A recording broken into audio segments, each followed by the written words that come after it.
Once again, I'm going to revisit what I said at the beginning of the year.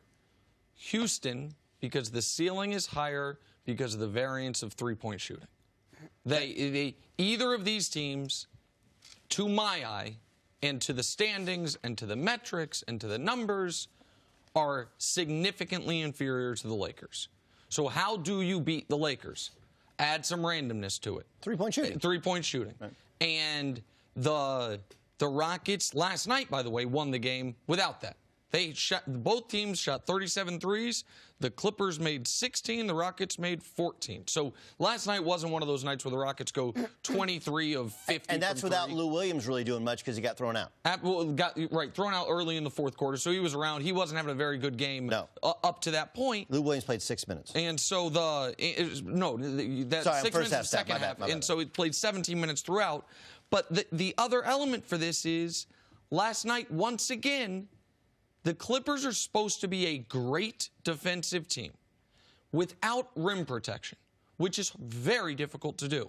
The way you do it is you have the greatest collection of perimeter defenders since the mid-90s Bulls, since you had Pippen, Harper, Jordan as perimeter defenders, right? That's the idea. That doesn't play when Kawhi Leonard is standing in the corner guarding Daniel House. He did that the first time around, standing in the corner guarding P.J. Tucker. He did that this time.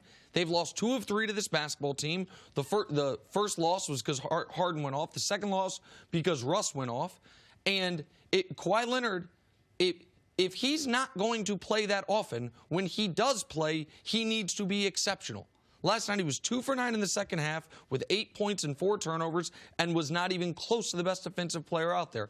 That does not get it done against the best teams in basketball. I agree. But here we are with Houston looking better in the regular season, shooting a bunch of threes.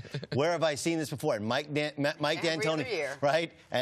But again, like you go back to the who's done it in the playoffs before as coach, who's done it before in the playoffs as a player. And I do think, look, the Clippers played a lot of zone in the first half. I still think they're trying to figure out what they have and who they are and how they play. As much as I agree with you on rim protection, when the Rockets go small, you can't really have rim protection anyway, right? Because you're gonna have to match them small for small. But you're going to need rim protection against the Lakers. No question. And then are they going to be able to make an addition? You know, so I don't think any of these teams are truthfully whole. Like the Rockets, we know they're going to go out and try and add a piece. The Lakers are going to try and add Andre Iguodala. The Clippers are going to try and add Andre Iguodala. Try and add Andre Iguodala, but also not rim protection, but very good defensively. And how much does he have left in the tank? My takeaway was I still think as much as Russell played great statistically last night, he really didn't get it going until James Harden was on the bench. They're still not working together and bringing the best out of each other when they're on the floor at the same time. That takes time, and it may never happen. But I also think that if it's going to happen with Russell at this point in his career, it's going to happen with him off the basketball, which is with James Harden. So, look, I think it was a great win for the Rockets. I think it was a poor performance, not just from Kawhi, but from Lou Williams, and then some poor shot selection at times, shoddy defense. But it's the regular season. The Clippers their plan is to push towards being great in March, April, May, and especially June. And if they can hold on to the 2 seed, then it will be justifiable. But right now they've got 9 losses. The Lakers have 5. The Nuggets have 8. The Rockets and Mavericks also both have 9 losses. And the Jazz, I think, at some point, you would think will get it together. Maybe they won't. Maybe the Jazz is just going to be a disappointing team after the big offseason additions. It is absolutely in play. Well, this game we saw last night is the first round in the Western Conference as a 4-5. It is certainly in play. It's the 2-3 with the Clippers as the 3.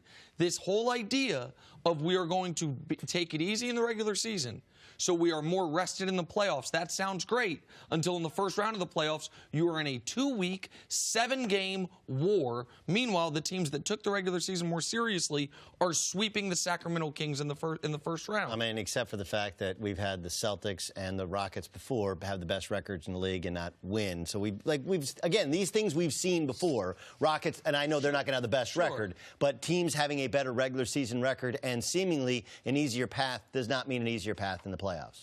Thanks for watching. Subscribe here to get the latest from the show. Also, be sure to check out more of the best clips from First Things First, or go watch a few segments from our other shows on FS1.